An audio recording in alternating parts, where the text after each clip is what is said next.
अस्सलाम वालेकुम, नमस्कार, सत श्री अकाल एंड गुड इवनिंग। मैं हूं आरज़ू काज़मी और आप देख रहे हैं पॉइंट ऑफ व्यू।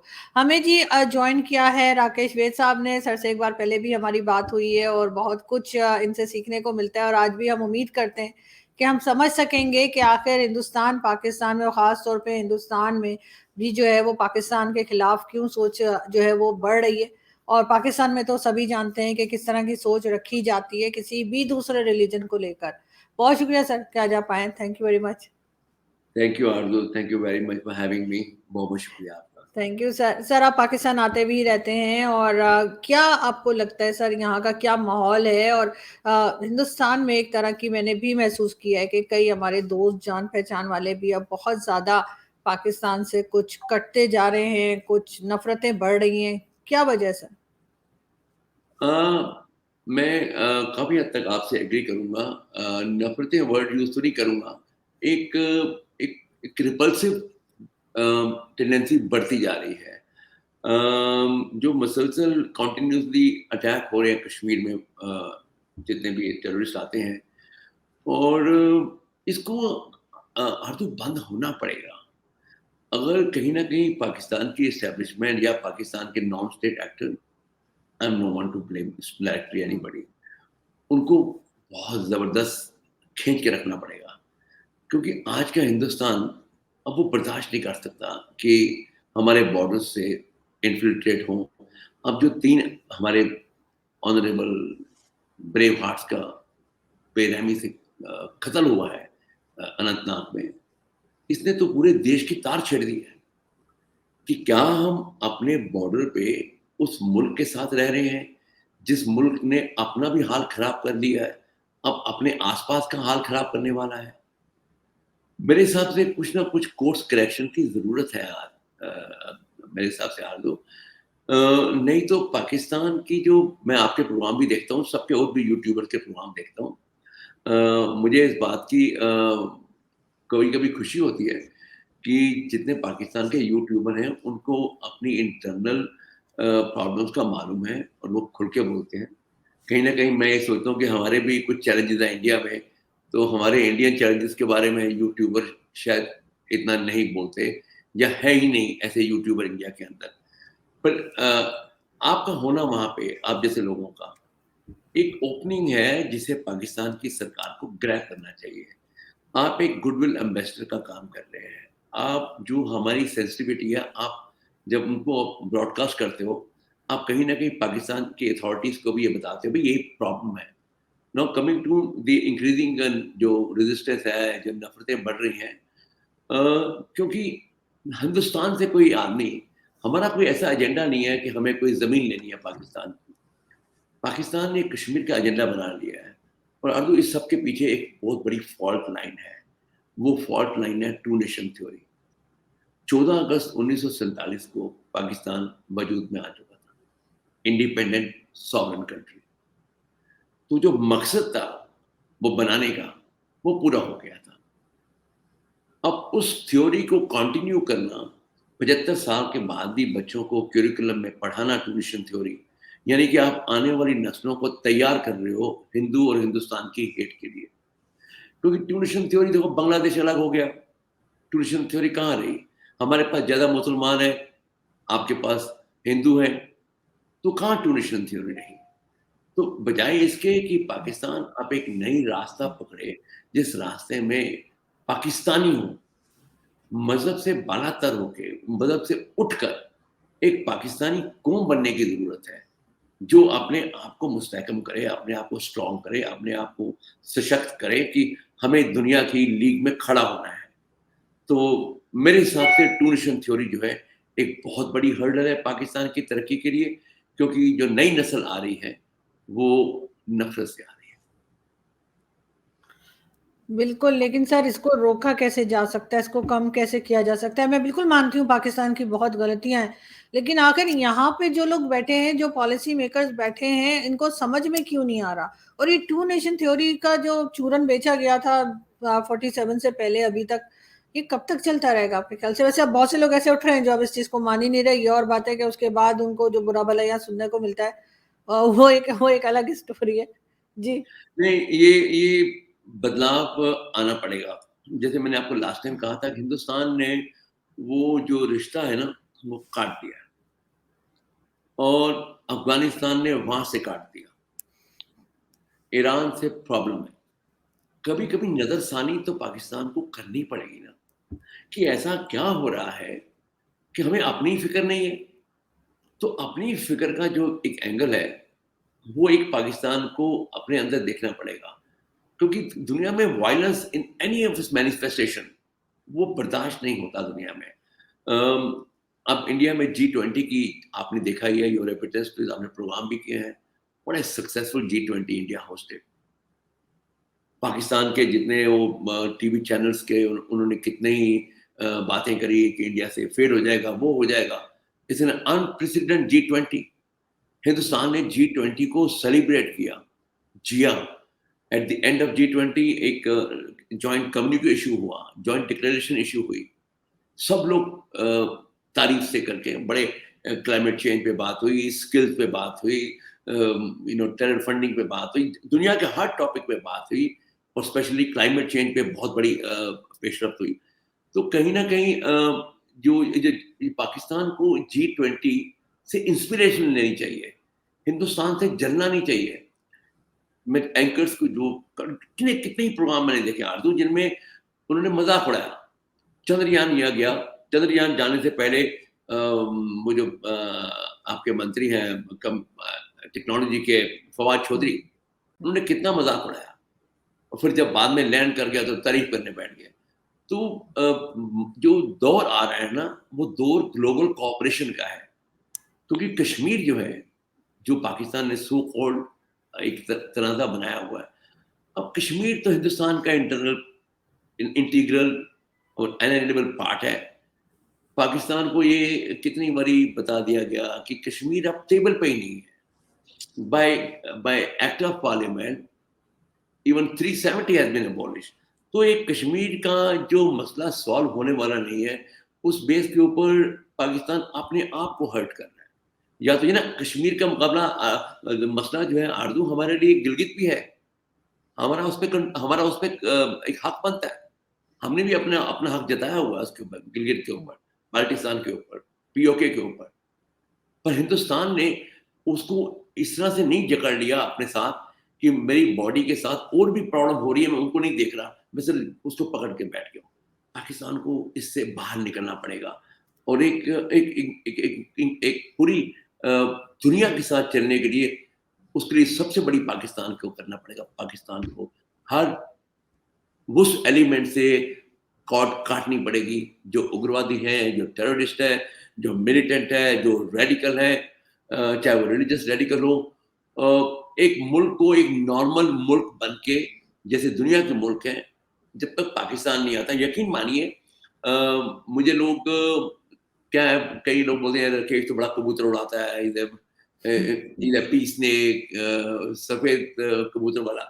सफेद कबूतरों की जरूरत पड़ती है, ट्रस्ट मी। कब तक लड़ेंगे? 500 साल, 100 साल, 50 साल, कभी तो आएंगे बेस पे। दुनिया की हर बड़ी जंग खत्म हो ही जाती है ना। अब ओनस पाकिस्तान पे है, जंग लंबी लड़नी है, कि जैसे मोदी जी ने कहा था, आओ मिलके लड़ें गुर्बत से लड़ाई। मोदी साहब ने 2 बारी इस बात को रिपीट किया। तो अब तो चॉइस पाकिस्तान के पास है, कैसे पाकिस्तान जाना चाहता है। और पाकिस्तान को, मैं at the cost of being repetitive, Pakistan को 2 नेशन थ्योरी को काटना पड़ेगा। एक ऐसा नासूर पाकिस्तान के लिए बन चुका है कि पाकिस्तान की नस्लें ही इसको खा जाएंगी आने वाली। This is something that I think maybe you can also give me your views on this. कि what do you think, you as an enlightened journalist, आप इतने लोगों से बात करते हो, आपका your channel is very diverse, आप पर्सनली क्या सोचते हो कि पाकिस्तान एक सॉवरेन कंट्री को 2 नेशन थ्योरी की बैसाखी की जरूरत है? नहीं सर, मैं नहीं समझती, बल्कि बहुत सारे ऐसे लोग भी हैं जो अब इस टू नेशन थ्योरी को नहीं मान रहे। लेकिन सर, भारत में मैं अगर सुनती हूँ लोगों को और टीवी चैनल्स पे या कहीं ऐसे, तो वो ये बहुत लोग ये भी कह रहे हैं कि पाकिस्तान से हर किस्म का ताल्लुक खत्म कर देना चाहिए, हर किस्म की टाइज जो है वो तोड़ दें और बिल्कुल बात ना की जाए। आपको लगता है कि ये पॉसिबल है कि पाकिस्तान को जो है वो बाकी कंट्रीज जो जिनके बॉर्डर लगते हैं, जिनके बॉर्डर नहीं भी लगते, वो अगर छोड़ दें, तो क्या ऐसी सूरत में भारत में क्या ये जो कुछ गड़बड़ होती है, so called non state actors और स्टेट एक्टर्स, क्या ये एक्टिविटीज बंद हो जाएंगी आपके ख्याल से? नहीं, ये बंद नहीं होगी। ये बंद तब होगी जब कहीं ना कहीं पाकिस्तान रियलाइज करेगा कि वो सफोकेट हो रहा है। आज डॉलर जहां तक पहुंच चुका है, अभी पेट्रोल फिर महंगा हो गया दोबारा, गैस महंगी, बिजली के बिल महंगे। तो ये पाकिस्तान को खुद रियलाइजेशन करनी पड़ेगी कि दुनिया में इकोनॉमिक्स के बेस पे फौज भी चलती है। अगर यही डॉलर की उड़ान रही तो नेक्स्ट ईयर पाकिस्तान की फौज के पास बजट नहीं रहेगा। तो इसका जो इदराक जो है, इसकी जो रियलाइजेशन है, वो पाकिस्तान को अंदर से आएगी। हम तो बोल रहे हैं, हम तो जिसे बोलते हैं ना उर्दू में बा आवाज़े बुलंद, हम तो बोल रहे हैं कि हमको कोई कांटेक्ट अभी पाकिस्तान के साथ नहीं रखना। मैं ये नहीं कह रहा कभी नहीं रखना, अभी नहीं रखना, क्योंकि पाकिस्तान को रियलाइज हो जाना चाहिए कि एक एक वो तनाज़ा जो सॉल्व नहीं हो सकता, वो अफसाना जिसे अंजाम तक लाना ना हो मुमकिन, आप उसके पीछे पड़े और अपने आप को डैमेज कर रहा है। तो मैं इस बात का मैं यकीन करता हूँ कि we need Pakistan as a good neighbour, but Pakistan has to become a good neighbour. और violence in any of its manifestation, किसी तरह का, चाहे वो रिलीजियस हो, चाहे वो किसी टेरिटरी के लिए हो, बंदूक उठाना एक बिल्कुल एक्सेप्टेबल नहीं है दुनिया की किसी कंट्री के अंदर। तो वो पाकिस्तान को कंप्लीटली तर्क करना पड़ेगा। जैश मोहम्मद, लश्कर तैयबा, पाकिस्तान अपना नाम खराब कर रहा है। ऐसे जो संगठन है, ऐसे जो तंजीमें हैं, इनको जड़ से उखाड़ना पड़ेगा। छोटी सी भी जड़ रह गई तो दोबारा मशरूम बन के बाहर आ जाएगी। पाकिस्तान को हर उस चीज से अपना रिश्ता मुंतकिद करना है, तोड़ना है, जो पाकिस्तान की इमेज खराब करता है। अब पाकिस्तान हमारे में फर्क क्या है? यही फर्क है ना कि हम एक सेकुलर कंट्री हैं, हम एक खुली सोच रखते हैं, हम अपने आप को वक्त के साथ बदल रहे हैं, हम वक्त के साथ चल रहे हैं, हम ग्लोबल मार्केट से इंटीग्रेट हो रहे हैं, अपना डाइवर्स कंट्री है, यहाँ पर अपनी डाइवर्सिटी को और मजबूत कर रहे हैं, क्योंकि हमारे पे एक नेशन बिल्डिंग एक एजेंडा बन चुका है। तो ये जो नेशन बिल्डिंग का एजेंडा होता है ना, और फिर दूसरा क्या है कि आप इस बात को, मैं मुझे लगता है कि मोदी साहब को पाकिस्तान में इतना नहीं पसंद किया जाता, पर यकीन मानिए मोदी साहब ने इस देश का नक्शा बदल दिया है। आज दुनिया के किसी कोने में चले जाइए आप, मिस्टर मोदी, वो उनको ऐसे ही बुलाया जाता है। हर जगह उनकी पज़िराई होती है, तारीफ मिलती है। अभी मोहम्मद बिन सलमान MBS आए यहाँ पर, और वो पाकिस्तान को समझना चाहिए कि उन्होंने अनाउंस किया कि पाकिस्तान जाऊंगा, फिर पाकिस्तान का उन्होंने विजिट कैंसिल किया। किस लिए कैंसिल किया? क्योंकि उनके सामने हिंदुस्तान की एक पॉलिसी है। हिंदुस्तान किसी फॉरेन डिग्नेटरी को एक्सेप्ट नहीं करता जो वाया पाकिस्तान आए या वापस वाया पाकिस्तान जाए। हम बोलते हैं हमारे इंडिपेंडेंट ताल्लुकात हैं, तो हमने इंडो पाक को जो अलग किया है, तो एज ए फॉरेन पॉलिसी के एक पिवट के तौर पे अब हिंदुस्तान किसी भी डिग्नेटरी को एक्सेप्ट नहीं करता जो पाकिस्तान पे पहले रुक कर आए या फिर हमारे पास आए। तो ये पाकिस्तान को, मैं तो वेल विशर की तरह से बोलता हूँ। हमको ये थोड़ा मांग रहे हैं कि हमको तो एक गांव का, इंडिया को आपका पाकिस्तान का 1 इंच जमीन नहीं चाहिए, चाहे एक गांव पे $1 बिलियन। हमने तो हम ऐसी रेडिकल सोच के में हम और क्या टेरिटरी लेंगे? हिंदुस्तान को चाहिए एक पीसफुल पाकिस्तान। हिंदुस्तान को पार्टनर इन प्रोग्रेस चाहिए, और वो पाकिस्तान अगर नहीं बनेगा तो इट्स अनफॉर्चुनेट फॉर पाकिस्तान। हम तो अपनी डगर पे चल पड़े हैं, और रास्ता बड़ा लंबा है, और तेजी से तय भी हो रहा है, और आप देख रहे हो। और चंद्रयान अभी ये जो सारे डिग्नेटरी आए थे, हरजू जी, आपको सुन के बड़ी खुशी होगी। दुनिया के हर लीडर ने इस बात को 1 to 1 तस्लीम किया, माना कि जो हिंदुस्तान की ग्रोथ है वो अनस्टॉपेबल है। कितने ही इश्यूज के ऊपर लोगों ने इग्नोर किया। अब कोई, अभी फॉर एग्जांपल एक बहुत बड़ा देखिए, power of India. Americans are very vocal about Ukraine and Russia. एक स्टेटमेंट अमेरिका ने दिल्ली से बैठकर नहीं दी G20 के प्लेटफॉर्म से, because India values it's friendship. India ने कहा है कि हर तरह की लड़ाई गलत है, War is not a solution anywhere. तो ये इसे बोलते हैं एक देश की ताकत होना।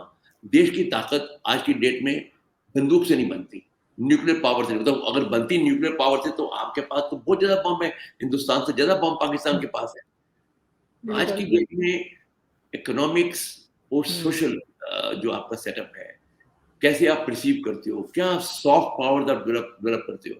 हमारा एक बॉलीवुड है फॉर एग्जाम्पल, वो एक पावरफुल सॉफ्ट पावर भी है।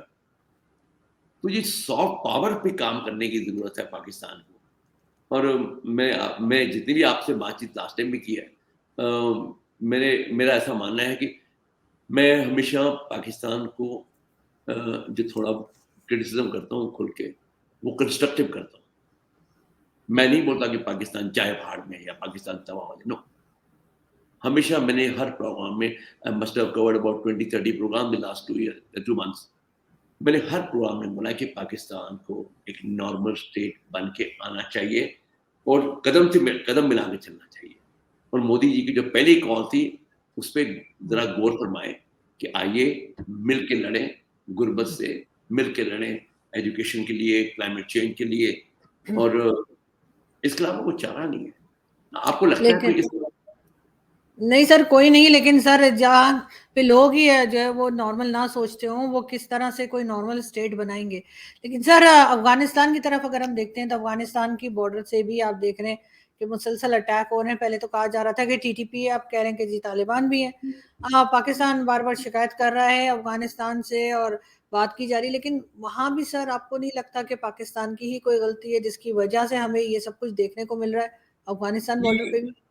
ये आर्जू आप मेरे से बेहतर जानते हो, ये जो अफगानिस्तान से हो रहा है ना, इसकी नींव जो है, इसकी बुनियाद जो है आज से 40-50 साल पहले पड़ चुकी थी। जब रशियंस आए थे तो अमेरिकन को हराने के लिए अमेरिकन ने पाकिस्तान को जब सब कॉन्ट्रैक्ट कर लिया और दुनिया भर के जिहादी पाकिस्तान ने इकट्ठे करने शुरू कर दिए इन द नेम ऑफ जिहाद। या तो पाकिस्तान खुद जिहाद करता, अगर पाकिस्तान को रशिया को रोकना था थ्रू गर्म पानी तक आने की जो ऐसी थ्योरी बनी हुई है, तो या तो पाकिस्तान खुद जिहाद करता, पाकिस्तान रोकता, अफगानिस्तान की हेल्प करता। पर पाकिस्तान ने क्या किया, पाकिस्तान ने दुनिया भर से मुजाहिदीन जिहादी बुलाकर अपने घर में रख लिए और उनको जब फ्री हो गए, जब उनके पास कामकाज खत्म हो गया, रशिया चला गया, तो उन्होंने फिर कहाँ जाना था, वो फ्रैंकेनस्टाइन उभर के बाहर आया। अब जब आप पाकिस्तान की सोच थी कि ये 5th प्रोविंस है हमारा, अफगानिस्तान हमारा 5वां सूबा बनाना चाहते हो, स्ट्रेटेजिक डेप्थ चाहिए, ये सब जो बड़ी लंबा चला आ रहा था। अब जब तालिबान अपने आप को वो पेश करना चाहते हैं दुनिया की नजर में, हालांकि वो बहुत जालिम है, अभी उन्होंने कुछ नहीं सीखा। 2 साल पहले लड़कियों की तालीम बंद करी, आज भी बंद पड़ी हुई है, कुछ सुधरे नहीं है। पर अब वो पाकिस्तान का, शायद होता है कि उनको पाकिस्तान की डुप्लिसिटी नजर आ रही हो कि हमको पाकिस्तान ने यूज किया, हमको खराब किया। आज वो पाकिस्तान पे वापस आ गए। अब जो चित्राल में उस दिन मार्च हुई है तालिबान की, एक सॉवरेन कंट्री के अंदर बॉर्डर पार करके एक टीटीपी के आदमी वॉक करते हैं, एक पोस्ट को ले लेते हैं। This is nothing but A banana Republic kind of situation ना। कैसे हो सकता है? तो पाकिस्तान इस समय हर तरफ से एनसर्कल हो चुका है। जो चीन जो है वो भी अपना पूरा खून चूस चुका है। आपकी balance of payment terrible condition में है। CPEC is not an open document, पता नहीं किस टर्म पे लिया हुआ है। जो IMF का फंड आया वो भी ड्राई अप होने वाला है नेक्स्ट 1 मंथ में, फिर कहीं से पैसे ढूंढने पड़ेंगे। अब देखिए, on the country what good relationship matters. Pakistan India ने श्रीलंका को $4 बिलियन का कैश दिया, ओवर 1 बिलियन से ऊपर का लेटर ऑफ क्रेडिट की फैसिलिटी दी, एक उसका हाथ थामा। आज Sri Lanka is out of the wood. Pakistan अगर 1-2 बिलियन डॉलर लेके अपना गुजारा चलाएगा तो पंजाबी में कहते हैं डंग टपाना। वो डंग टपाते टपाते आपका एक दिन जो है ना बोरिया बिस्तर खाली हो जाता है। तो अफगानिस्तान की साइड पे जो हो रहा है वो ओवरड्यू था। जैसे आपके वो जो IS चीफ थे, जैसे ही तालिबान अमेरिकन ने लास्ट प्लेन उड़ा तो ISI का chief was seen in the hotel Continental in Kabul and general Faiz और फिर पाकिस्तान में बड़ा शोर मच गया कि हिंदुस्तान के हाथ हट गए, हिंदुस्तान का रोल खत्म हो गया। देखिए आज हिंदुस्तान के साथ तालिबान काम करते हैं, हम उनकी मदद करते हैं इंफ्रास्ट्रक्चर में, एजुकेशन में, जहाँ-जहाँ माँगते हैं। क्योंकि इंडिया बाय नेचर आरज़ू, इसलिए कि मैं हिंदुस्तानी हूँ तारीफ़ करता हूँ, हमने कभी ज़िंदगी में, हिंदुस्तान ने कभी किसी कंट्री पे अटैक किया ही नहीं। जब बिल्कुल। पाकिस्तान हिंदुस्तान का हिस्सा था, तो उस बात पे भी हर पाकिस्तानी को गर्व होना चाहिए कि जो यूनाइटेड इंडिया था, वो एक्सपेंशनिस्ट नहीं था।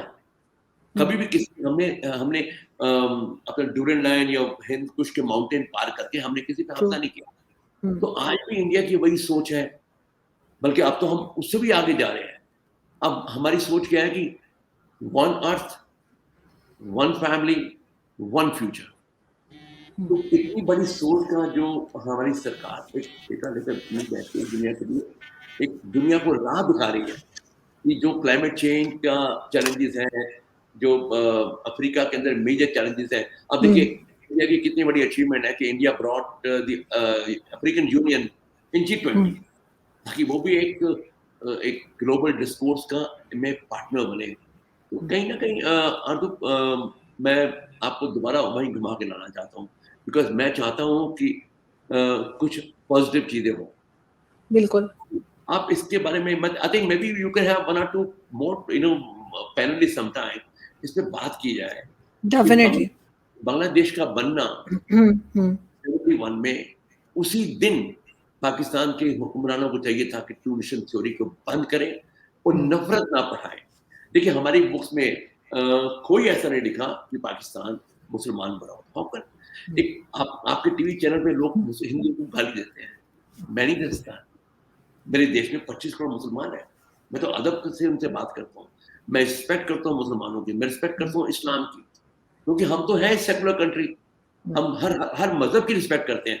पर पाकिस्तान के टीवी बैठ के देखो, अगर मौलाना खादिम रिजवी ये बोले कि हमको हिंदू से उतना ही रिश्ता रखना है जितना टॉयलेट जाने का रखना होता है, तो वो बोलने की हिम्मत कर सकता है लाहौर में बैठ के, वो हर चीज बोल सकता है, क्योंकि स्टेट ने उनको उनको वो दिया हुआ है, एक तहफ़्फ़ुज़, एक प्रोटेक्शन दी हुई है कि जाओ और खुल के बोलो। और ये नहीं पाकिस्तान को भूलना चाहिए कि उनके अपने 40-50 लाख हिंदू उनके सिटीजन हैं। तो बिल्कुल। खादिम ऐसी बात करता है, तो आप अपने ही मुल्क के लोगों के बारे में इतनी गंदी बात बोलते हो। तो ये एग्जैक्टली। चीजें हैं, इनकी निशानदेही होती रहती है वक्त-वक्त पे। मैं कुछ नई चीज़ नहीं बोल रहा, मैं भी वही बोल रहा हूँ जो सामने है, और बहुत लोग इस बारे में बात करते हैं। तो जब आपसे बात करते हैं, करने का मकसद ये होता है कि उसको बार-बार नेल करना पड़ता है। वेक अप पाकिस्तान, आप जागो, आप नहीं बिल्कुल। जागोगे तो आप अपने लोगों पे ज़ुल्म करते हो। उनको महँगी दवाइयाँ मिलती हैं, उनको महँगी सब्जियाँ मिलती हैं, उनको हर चीज़ महँगी मिल रही है। अ, अब मैं रोज़ टीवी के प्रोग्राम पे देखता हूँ, लोग बिल्कुल आते हैं। ऐसा है। तो वो कहीं इसको वो तभी होगा जब आपके पड़ोस में एक अमन का माहौल होगा। आज की डेट में पाकिस्तान घिर चुका है पूरी तरह से। एक सर एक बिल्कुल सही वेरी है। और हॉस्टाइल, जी। हम तो हॉस्टाइल नहीं है। हम्म। इंडिया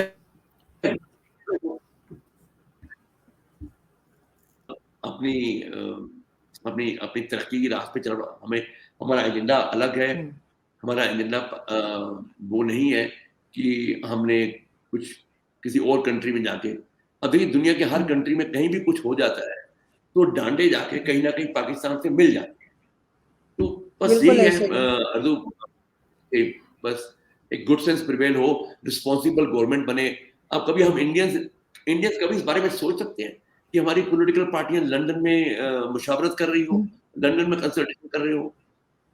कभी हम सोच सकते हैं कि हमारे फौजियों के अफसरों के जनरलों के मकान यूरोप में हो, फ्रांस में हो। कभी हम सोच सकते हैं कि मोदी जी का पेरिस में बंगला हो, लंदन में उनका पार्क लेन पे उनका वो एक अपार्टमेंट हो। कभी ये नहीं सर, ये चीजें, तो इमरान खान तक ने तारीफ की थी इस बात पे तो मोदी जी की, कि जी बिल्कुल काबिल कोई तारीफ है। कोई करप्शन नहीं है। बिल्कुल। और ये इसलिए है कि एक्चुअली बेसिकली ये देखा जाए ना, हम भी तो, जैसे मैं भी पाकिस्तान से आया हूँ ना, मेरी फैमिली वहीं से आई हुई है। हमारे एक्स प्रधानमंत्री भी वहीं से आए हुए हैं। हम एक मुल्क थे, पाकिस्तान को कहीं न कहीं इस बात के बच्चों को एजुकेशन सिस्टम में लाना पड़ेगा कि 1947 से पहले हमारा एक माज़ी था। मोहम्मद बिन कासिम से पाकिस्तान की शुरुआत नहीं होती। बिल्कुल। पाकिस्तान की शुरुआत होती है तक्षला से, गंदारा से, हुँ, हुँ, और भी पीछे जाएँगे, मोहनजोदड़ो से होती है, बिल्कुल। तक्षशिला। तो वो जो डिस्कनेक्ट पाकिस्तान ने कर दिया ना, हुँ, एक मुतालिया पाकिस्तान के हुँ, चक्कर में, उसको अब रीसेट करने का टाइम है, रीबूट बिल्कुल। करने का। हम अपने कंप्यूटर्स को रीबूट करते हैं ना, बट इट्स अ प्रॉब्लम। हुँ।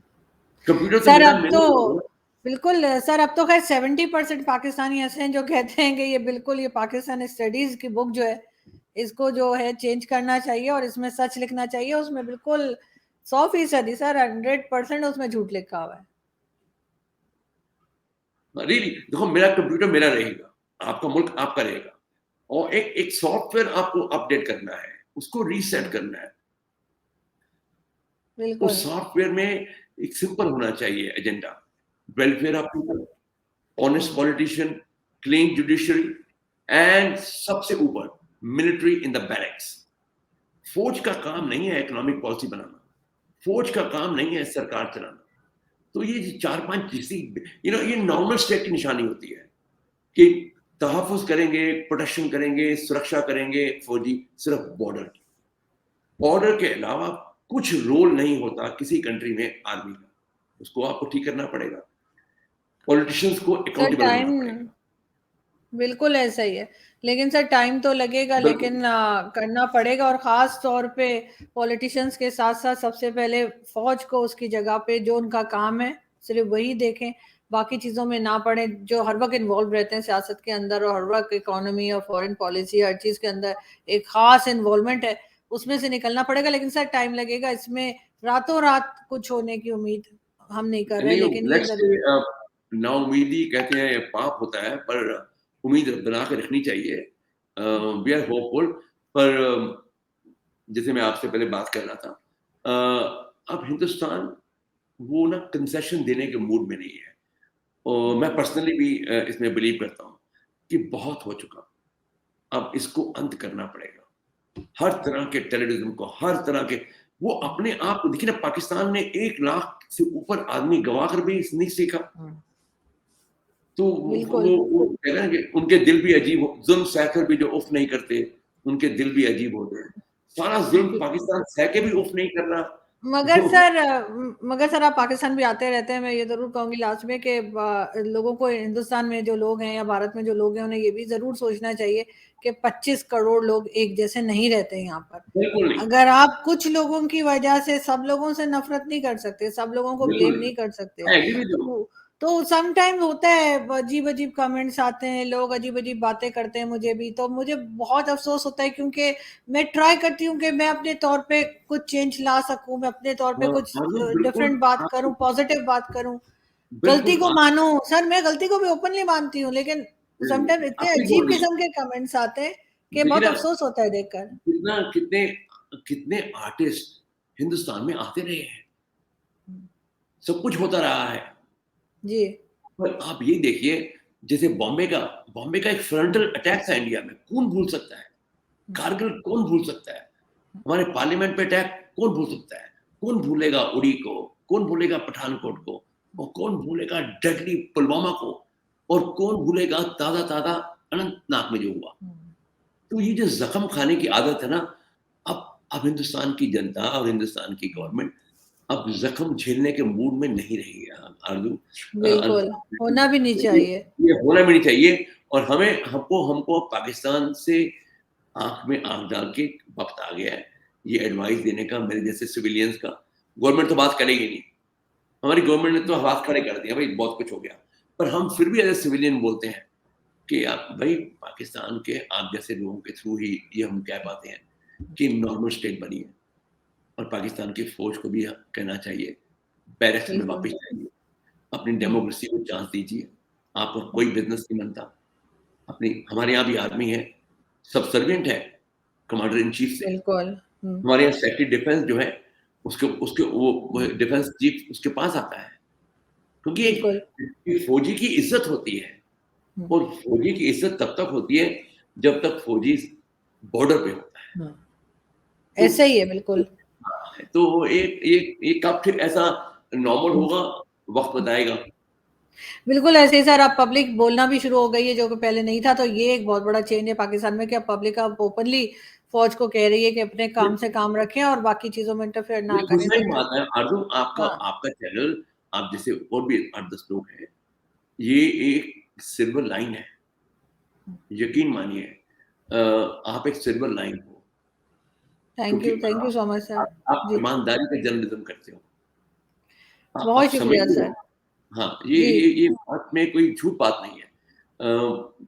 क्योंकि वो जो चीज़, शीशे को ब्लेम नहीं करना चाहिए। शीशा तो वही दिखाएगा जो हुँ, शीशा देखेगा। बिल्कुल। तो पाकिस्तान को अब ईमानदार शीशा चाहिए। हुँ, वो शीशा चाहिए जो पाकिस्तान को दिखाए, भाई तुम कहाँ खड़े हो? तुम्हारे पड़ोस बिल्कुल। में क्या हो रहा है? हुँ, तो वो ईमानदार शीशा जो है, उसको देखने की पाकिस्तान को आदत डालनी चाहिए। और रियली मैं आपको फिर कॉम्प्लीमेंट करूँगा। आप थैंक यू अपना सर। काम, आप अपना आप जो बहुत आप शुक्रिया। है सच्चाई और शीशा दिखाने की, किसी को आईना दिखाने की, ये एक बड़ी ही वर्च्यू है आपके पास। और थैंक यू। मैं रियली इस बात की एप्रिशिएट करता हूँ कि मुझे बड़ा रिपीट ही कर रहा हूँ ऑलमोस्ट, कि आप इसमें लगे रहिए। बहुत शुक्रिया निशान सर। और निशानदेही बिल्कुल। होती रही, हुँ, और देखिए कब हुक्मरानों तक ये बात पहुँचती है, कब वे रियलाइज़ करते हैं कि सुलगता हुआ पड़ोस, सुलगता हुआ हुँ, मुल्क किसी के लिए हुँ। अच्छा नहीं है। मगर बिल्कुल ऐसा ही है सर।